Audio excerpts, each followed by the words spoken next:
Hey everybody, welcome back to the Couples Therapist Couch. This is Shane Burkle, and today I'm speaking with Dr. James Hawkins, certified emotionally focused therapist and soon-to-be supervisor, I believe. Right, James? Mm-hmm. Hey, That's James, correct. welcome to the show. Hey, it's good to be back here with you. Yeah, oh yeah, and for those who are interested, you should definitely tune in to episode number 127, where James and I were talking all about emotionally focused therapy and implementing the EFT model, which was a fantastic episode. But I invited James back on here. This is going to be a really special episode because of all of the conversations about racism that have been going on, all of the racial injustice. And James and James agreed to come on again to talk about the racialized trauma that we're all carrying, and for us to continue to have a deeper understanding of what to do with that. And as a starting point, um, James and I were kind of talking before this about how to enter into the conversation, how to introduce ourselves, and I just want to be really open. I know we don't have video. I mean, most of you will be listening to just the audio, but I want James and I each to sort of introduce ourselves in a more human way, Mm. how we're bringing ourselves to this conversation. And all of you might know me, but I'm Shane Burkle. I'm a white man, and I have 3 kids, Mm. which I think is an important part of my identity. I'm a therapist, but I'm coming to this conversation as a white man with um, only having my experience growing up as a boy, growing up as a white person, and that's how I'm approaching this conversation. And James, I don't know, can you take a minute to introduce yourself? Yeah, man. Thank you, Shane. Yeah, James L. Hawkins II. I was raised in Michigan. My grandparents and most of my family's culture, though, is from the South. My grandparents moved to the North to try and give their children a better opportunity, a better quality of life than maybe they might have experienced in the South. Not to say the South is bad, but just during that time, it makes complete sense what they were trying to do. It was a move for safety in a sense, right? Um, a unique part of my story is that on my grandfather's side, my great grandmother, whom I love dearly, I used to always grow up, Shane, wondering why she looked like she was white. And, Mm-hmm. and no one in my family could really explain that. But when I finally got older, my family began to explain that was just part of the legacy of slavery. That, Mm-hmm. in her family line, that, her ancestors, that was rape, I would say the rape really, or sex Mm-hmm. trafficking of slaves, but from their slave masters in a sense, right? Uh, Right. and so that's interesting. I bring to this table that I identify as a black man who grew up studying about civil rights and slavery, but in hearing about the oppression, but also hearing about the resilience of African Americans or blacks, but also knowing that in my family heritage that there are slave owners in Mm-hmm. my family heritage as well.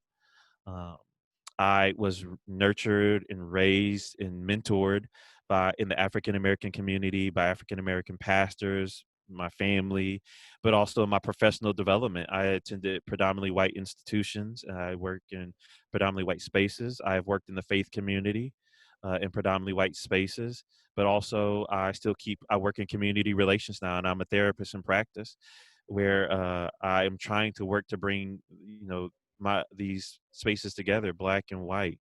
I'm married to my wife, who is from Jamaica, who also helps teach me about what it means to immigrate to this country. We have 5 girls, and we've had to navigate what it looks like for them to be 5 beautifully black girls Mm-hmm. in spaces where people don't understand them and don't always maybe identify with how they're experiencing the world.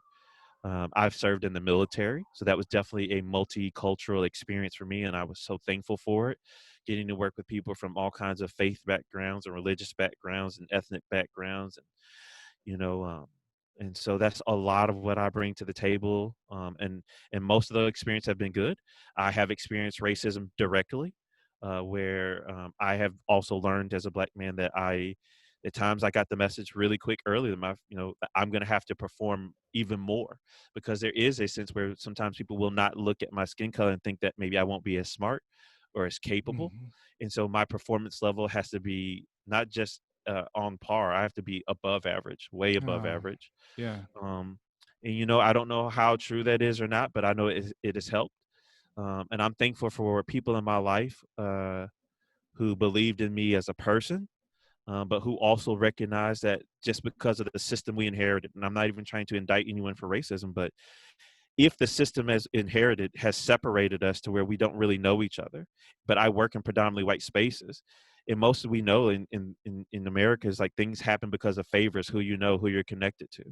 So it took some white people who leveraged their influence to be able to bring me into their circles, to give me opportunities that I probably, just because of how the system is, I would not have been afforded. And Oh, I'm wow. thankful for that. So, Mhm. a long explanation, but that's what I bring into this space. That's wonderful. And I just want to express a lot of gratitude to you, because part of the whole the setup of this institutional racism is that I don't have, as a white person, I don't have to think about it. I Hmm. just live my life in a society that where the experience is catered to me. Hmm. Whereas you forget more about you've forgotten more about racism than I would ever understand in my whole life, Yeah. you know. Yeah. And so you have that lived experience day in and day out. And so Yeah. I just want to express a lot of gratitude to you for taking on some of the burden of helping me deepen my understanding and helping me deepen my healing, Hmm. um, um, as I grow, because it is truly something that is like a trauma Hmm. that each Hmm. one of us Hmm. carries in a different way. Yeah, that's That right. if we don't have an opportunity to explore it and sit and have these kinds of conversations, we continue to carry in a way that might play out in ways That's we right. don't see that are harmful to us. That's right.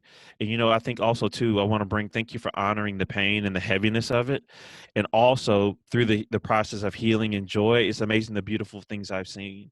So when I see certain expressions from not just in the Black and brown communities, Latino, Latino community, and just different, whether it's people of Middle Eastern descent, is being able to see the resilience as well too, resilience and strength, that I think you're right, like it's a joy for all of us to recognize, like, wow, that perseverance even in the midst of pain, even for my grandfather who served in the military and loved America even when he did not enjoy all the benefits and rights of America. That's like, I'm like, wow, I didn't fully understand just how strong my grandfather was until hearing his experiences of racism, but yet and still his loyalty and commitment to this country. That just is amazing to me. Hmm. Yeah, And so, I absolutely. hear some people talk about love for America, but then when I really, you ask me about love for America, it's my grandfather I think about. Hmm. That even in the midst of racism, he still was loved this country and committed. But my grandfather didn't mince words. He let me know what he experienced and the hardships that he went through, but he still loved this country. That's amazing to me. Hmm. Yeah, absolutely. And I also want to, um, you know, I want to make sure that I'm going to be a good listener for James, as really, it's you teaching me. I'll try to bring what I can to the conversation, but I want to be really humble about that as well. Mhm. My goal in this conversation is to be incredibly receptive and open to learning from you, learning from your experience, and learning from your Yeah, wisdom. Yeah. yeah. Thank you, Shane. I appreciate that, and I know, like you've always expressed to me, whenever we've talked about this, you don't want to put this burden on me. But actually, Shane, you're giving me a gift here too. We're giving each other a gift, so this is Mm-hmm. not a one-sided deal. Matter of fact, one-sided relationships don't work. Mm-hmm. What we're creating here is a mutual shared experience for us, and that's how we heal, Shane. And what I mean by this is good. You're giving me a gift, is because for minorities, we all need these safe places where we can talk about our pain together and feel that our pain will be seen and will be met with comfort. So you're giving me this place where I can share it.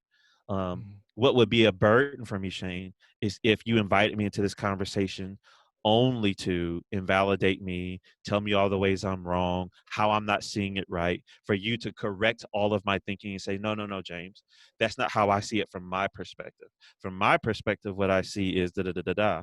And so then if it Oh, becomes this conversation where I got to convince you, or in a sense, and not even argue against your perspective, but then I've got to say, I see what you're saying, Shane, but can you see this part here?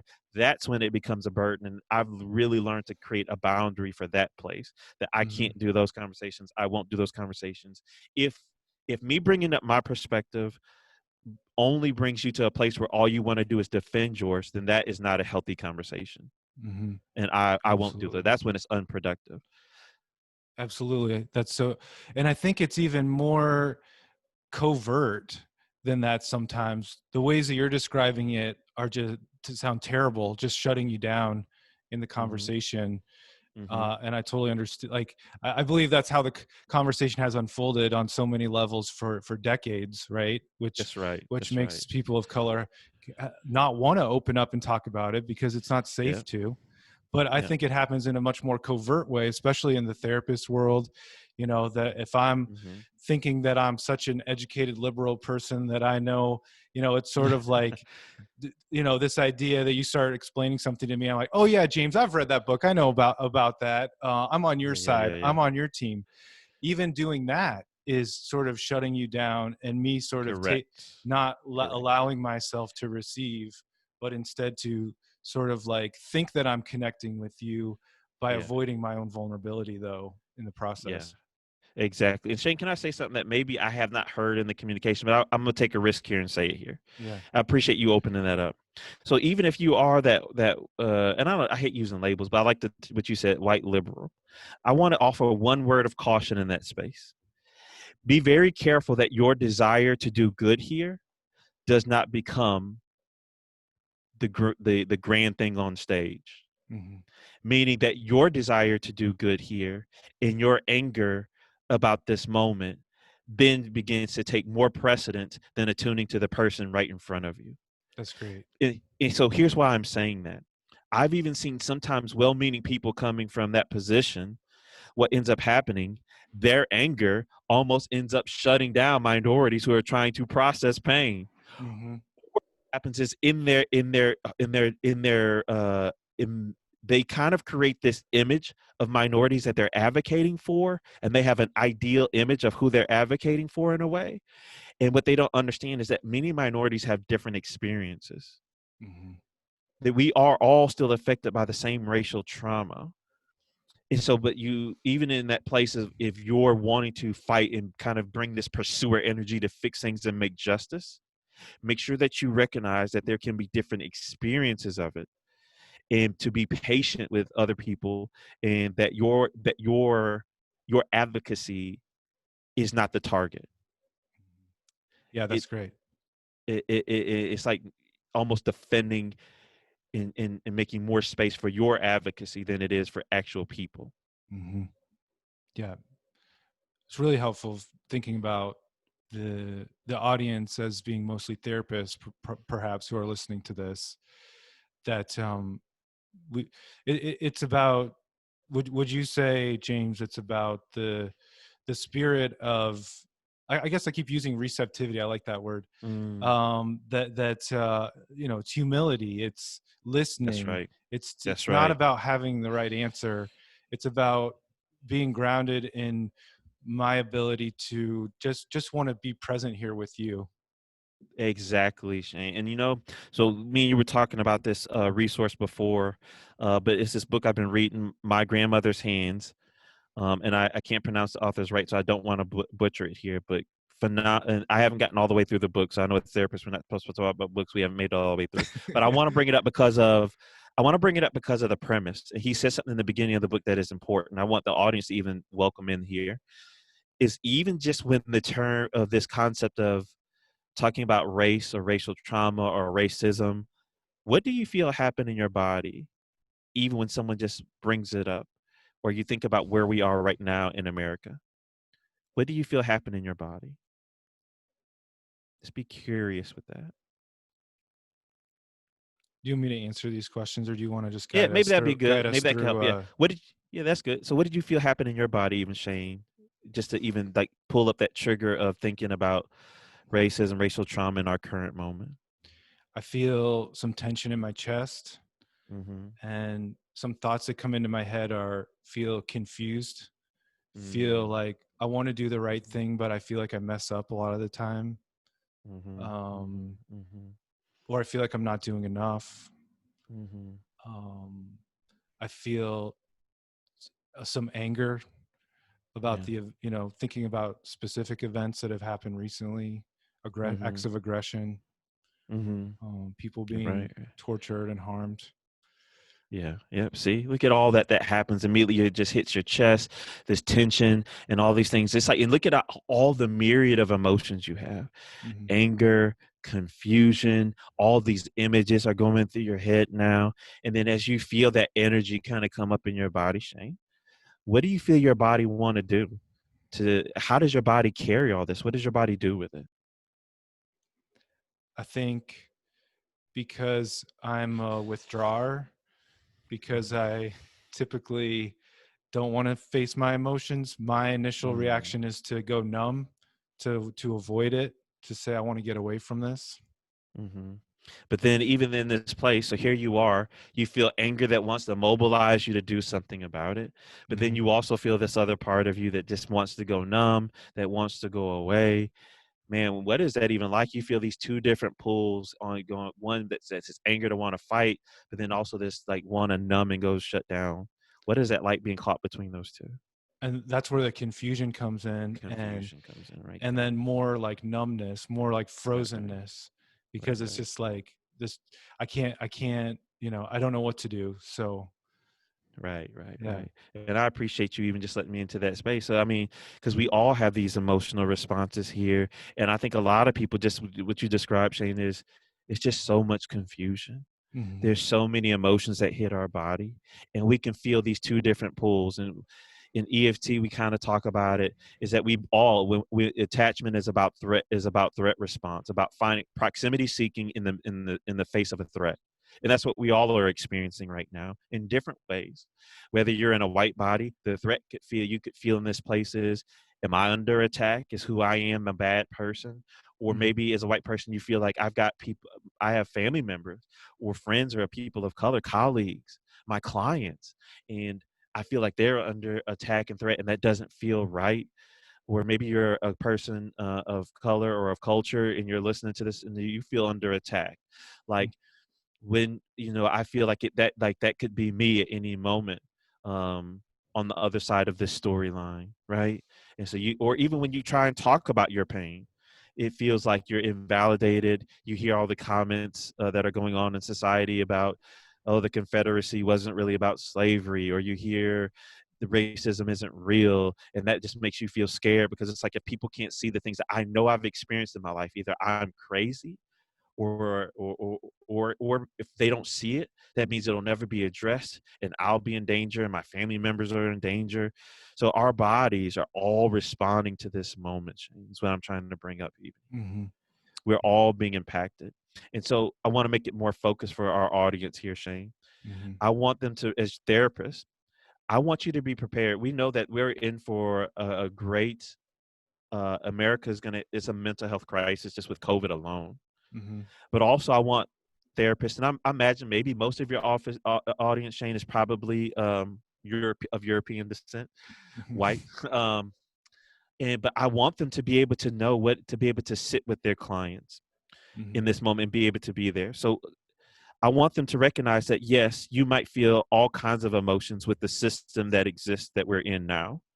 But I also want them to be aware, just like you are, Shane, where you feel yourself want to go numb, but also see your body. And I've seen you through the podcast, through your Facebook lives. Your body wants to lean in. And so you're dealing with these two forces of your longings for Hmm. safety and also for the comfort and care of people you love, but also that place of protection, of safety that you want to find, you want to protect for yourself and also want to protect others that you love from being hurt, right? Hmm. Um, And so I want you to be aware of those as you deal with the struggles of the system we're in while we're pushing for the system that we hope that will be. Hmm. Um, Yeah, I like and to that. do that, that's right. Go ahead. That we're working within the system that exists, Yes. which is set up as institutionally racist or privileging Hmm. certain people over others. Yes. So we have to work within that system in order to move, Correct. like these are your words, toward the system that we want it to be. Yeah. Yeah. And that's so huge. And so, you know, and even if some people struggle with institutional racism, that's fine because terms are so hard. So let me say that here. We can say the term racist, and it can mean 100 different things to our listeners. Yeah. So one thing I like that you and I were talking about, Shane, is we can say that without unequivocally. I hope that people can agree on this one, that it is a racialized system, and you could blame that on, and that's not even us in this current century. That was something that was created a long time ago by people, I believe, from in with dark thinking, that created a system that was like, how can we create this system of one class, one skin color being superior and another one being inferior, to give us the right to be able to enslave them, subjugate them, and create a hierarchy based on skin color. Mm-hmm. And so that has something that we've inherited, whether we like it or not. Is it happens in the way the media covers the different ethnic groups. It even comes up in the way we think about things. And so we've inherited that, and we do work within that, and we need to recognize how that lands for us. So I need to be careful of how my body, and be aware of at least how my body even responds to you, Shane, Mm-hmm. because my body, because of racialized system, and I've inherited from my ancestors even, is Shane is a person of authority. I need to like kind of lessen my presence Mm-hmm. because he's in charge here.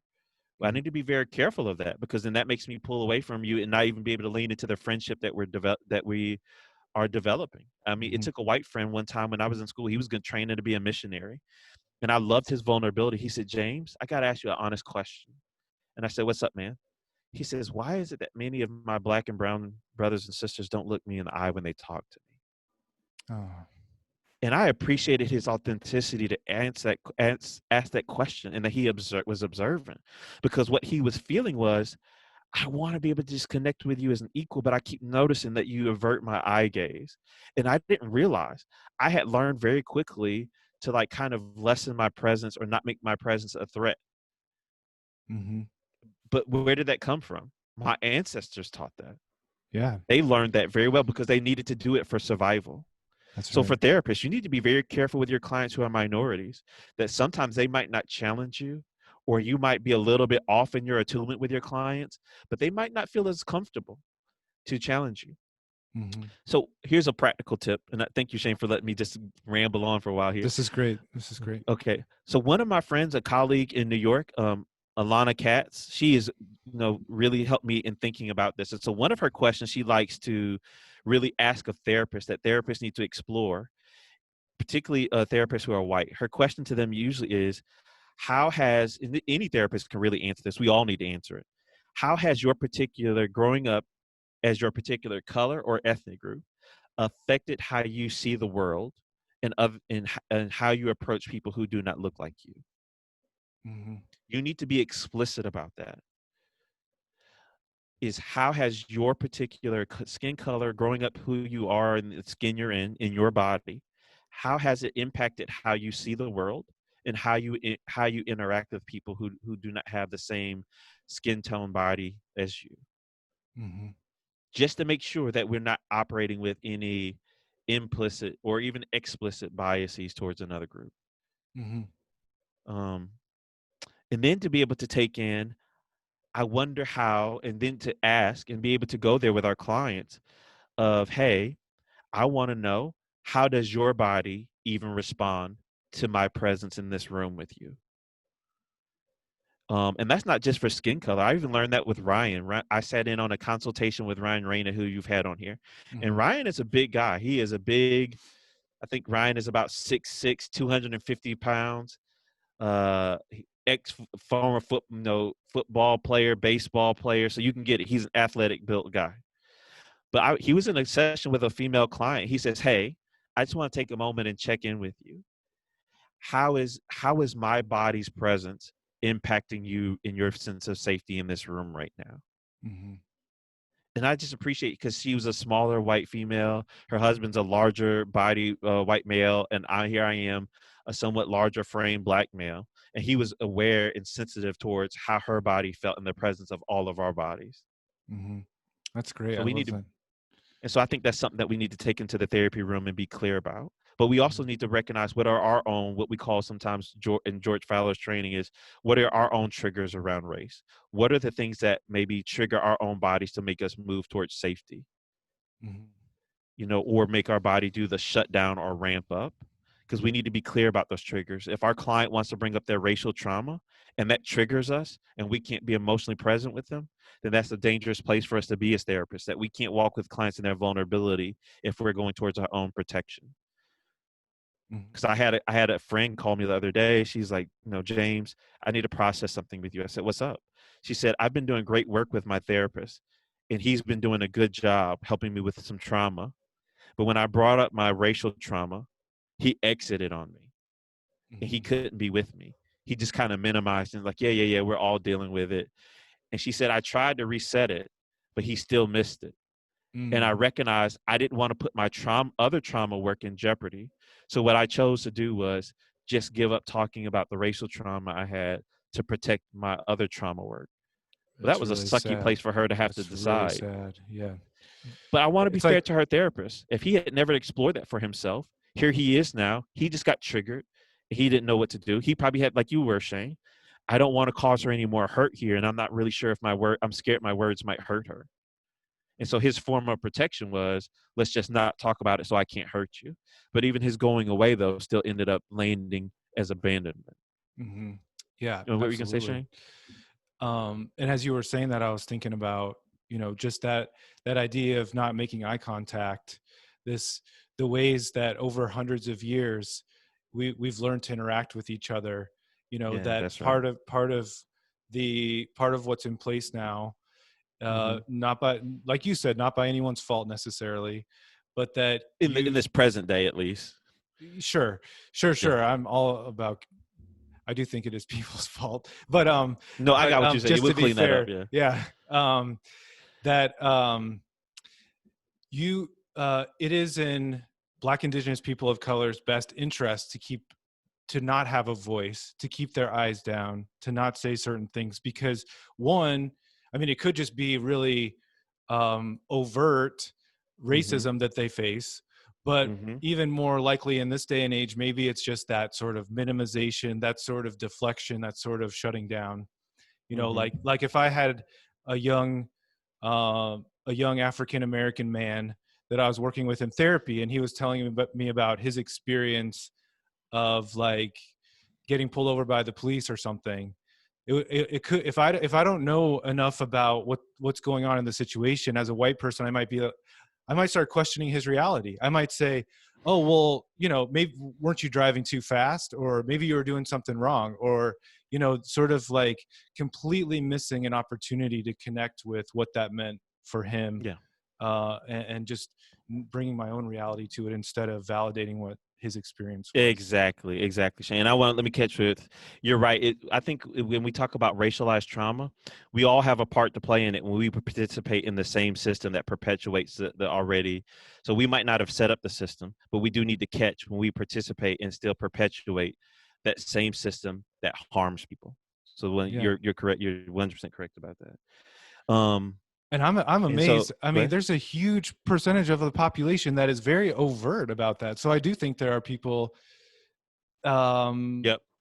in the present day that are actively trying to continue these policies that are unfair. Yeah. And what I got to catch Shane. So here's my vulnerability. I won't even engage with those people. And that's probably, I don't know if that's the best. I don't even engage that. So most of the audiences I talk to are people like you who want to engage, and we're all just trying to and what we're doing, even right now through us doing this podcast and people listening, what I hope they get is, as we can engage these places and bring our vulnerability in, and we have success in trying to connect and work through things together, it retrains our bodies to be able to feel safe with each other. That's what we haven't been able to collectively do. And particularly what happens is, and people say, well, it doesn't happen until there's a shooting, then everyone gets up in a roar. Because what happens is sometimes in systems, what we do is no system can be 100% in attunement all the time. It just can't happen. We Mhm. all have hiccups. We all have bumps. And given our particularly America's history, we know that we have not been in perfect attunement. So there's going to be moments of disconnection, just like we in our couples. There's going to be moments, illness, whatever. So even in America, racist type things are going to happen. Police shootings are going to happen. People are going to say things on media. It's going to happen. But what doesn't happen, what we don't do a good job of is, and this is where we're trying to come in, is repair. Mhm. And so usually what happens is these things happen. There's a lot of arguing, a lot of blaming on both ways. And then we don't come into these vulnerable conversations about where we really need help and we really need connection. And we don't do things to lead to change, to create safety. So then what happens is it just dies down. We go back to life as normal, even if it's not the best. But what we feel and what we keep carrying in our body is it's not fixed, and we know it's not fixed. It's like the couple who just tries to pretend like everything's okay. Like, at least we're not arguing. Let's just keep moving forward. But Mhm. what they know is we gotta keep the system at where it is, because if anything happens, we're gonna get into that, and that disconnection comes up. We won't be able to fix it, and it's gonna suck. Mhm. And we don't have any good moves to deal with it, and we're just gonna be stuck in it. Mhm. And so I think that's what even ends up happening in this one. So what we're even doing now is we need to be able to come into this place where the attunement is loaded, meaning to come into it. And particularly, I would say for white therapists in their room with minority clients, it is loaded. Mhm. It's loaded with, if I go into this, is it going to overwhelm me and bring up my own shame and guilt? And then that will not, and then what do I do with that? Or will I get into it and they bring up their trauma that around race, and then I make a mistake and I do something that hurts them more? And what usually, if the attunement is loaded with that fear, then it can make that white therapist back out. But I Mhm. liked how George Fowler kind of talks about this new place. We need to enter into it with recognizing that the attunement is also loaded with opportunity, like a challenge response, meaning that there is a big challenge and it is loaded with a lot of risk of things going wrong, but it's also loaded with this great opportunity. Because what we want to give is, your body does need to feel the fear and the tension that's coming with it, so that way we come into it with a slower pace and honor it and caution. But we also feel this, our body also relaxes and calms and focuses us Mhm. to where it's like, I see the opportunity and I feel the fear, like there's fire all around and I'm going into the burning building. So I need to respect the fire, but there's also someone in there that I want to help get to safety. So Mhm. I'm focused because I don't want to get burned and I don't want them to get burned. So I'm going to focus and and make the best moves I can, because I got to get in there and get them. So I have to feel both of those to be able to make moves in this conversation. And therapists need to be able to do that and recognize that it is loaded. I remember hearing Brian Stevenson, a guy, it was a black male, was talking to Brian Stevenson and said, "Hey, Brian Stevenson, he's the writer of Just Mercy. If you haven't read the book, read it. See the Yeah. movie Just Mercy, the Equal Justice Institute or Initiative." And he said, "Brian, what would you say to someone like me who's been in this work, but I feel discouraged?" And the guy had told Brian Stevenson how he had lost a cousin and some people to gang violence and death. "And what would you say to me to keep me encouraged?" And Brian Stevenson said, "I'm not worried about you." He says, "Because you know that the hole is 20 feet deep. So you don't get discouraged when you get 5 feet down or 10 feet down. You know that it's 20 feet deep and you keep on going." He Mhm. said, "I'm more concerned about the person who jumps in and only thinks it's like 5 feet deep. And then because when they get to 5 feet, that things haven't changed, then they give up and they Mhm. bounce out." I think therapists sometimes don't recognize the depth sometimes of what racialized trauma has, or what the experience for their client is. So we need to start off and we need to assess how has their ethnic identity impacted them and impacted what they're bringing even into the room. And even some of your clients might not know, because even for me, I'm a withdrawer too, Shane, and I just withdraw and I just try and do the best I can. So what's helped me in my racial trauma is when I've been able to read books and process with people about how ways in where I've learned to adapt in the world. And I've been able to regain and re-access parts of me that I gave up to exist in predominantly white spaces. And what does that mean to be fully James? And me being James as a black man might look different from another person who's black and what it means for them. But the point is what this healing does is it allows us to honor who we are and we can do that in the presence of not only people who look like me. I can be who I am even in the presence of people who don't look like me. And then that's when we're living our best as human beings, when we're all bringing the best of who we are to the table and sharing the best of who we are with one another, and we're all growing and learning and sharing in this human experience together. And to me, that's what I want to point to. And I loved how Sue Johnson said, the markers for a safe bond are when we can have ARE conversations, meaning we can be accessible to each other. We can be reliably responsive to each other's pain and each other's joy and resilience too. And we also can be emotionally engaged with each other. If you can do nothing else and remember nothing else as a therapist, I would say that's what you want to be with your clients of any ethnicity, but definitely around racial trauma, is be accessible, meaning, you know what? If my client brings up something about their racial trauma, I can't shut down or I can't attack them. I need to let my limbic system be available to them to Mm-hmm. meet them in that place. And then I need to be reliably responsive, that if I go away and I don't respond to them, that just perpetuates the trauma. Mm-hmm. That once again, that their black body or brown body is not safe in the presence of my white body. But Yeah. then I need to emotionally engage like you do with me, Shane. When we were on that Facebook Live, even though it was heavy for me, it's like your tears gave expression to my grief. Mm-hmm. It's like you were in it with me and I wasn't by myself with it. Mm-hmm. I love that. And I think I just want to really quick. That was just so beautiful, and I don't want to say too much else because that was just really well said. But I think something that's really important that you mentioned is that for a white person, there has been a terrible injustice Mm-hmm. historically. It Mm-hmm. doesn't mean that I'm a bad person, but it Mm-hmm. means that I That's live right. in the reality of Yeah. the history of that. That's right. Um, That's and right. like you were saying about going into a burning building to save someone, if I'm sitting with someone as a therapist, like you said, my goal is to have that attunement.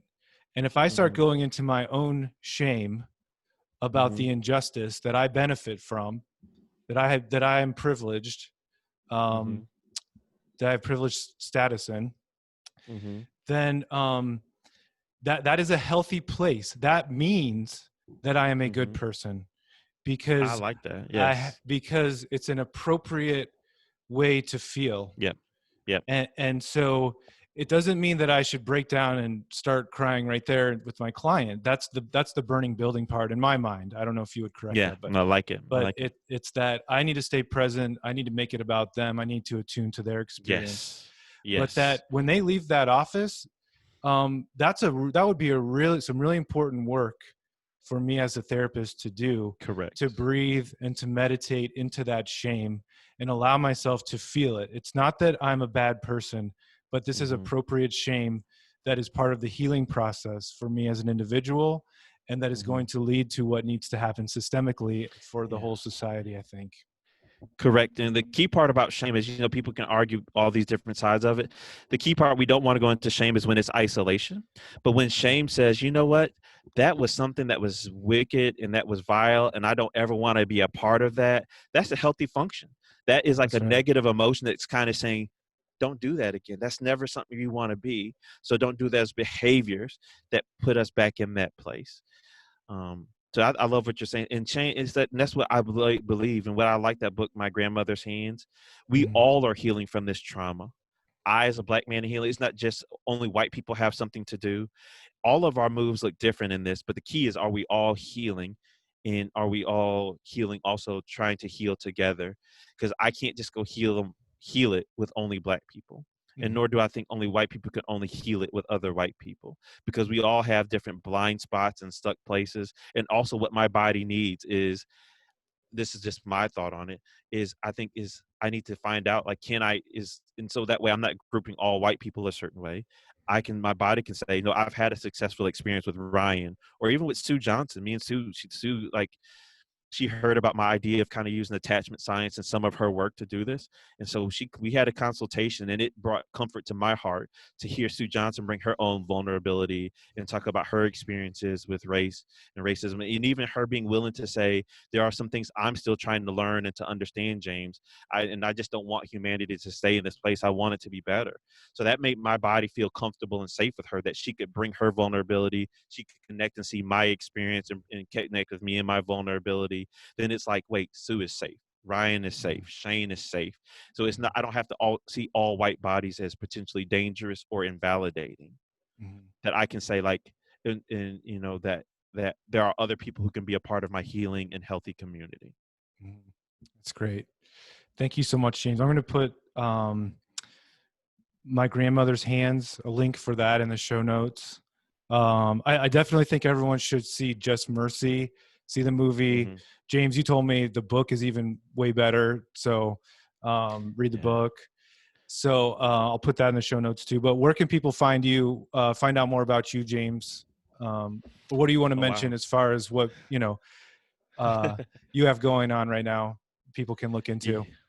Oh, that's good, man. Of course, you know, I'm still on my EFT journey, because Yeah. I do look at this through a huge attachment lens. That's where I'm trying to come at and join with people in this.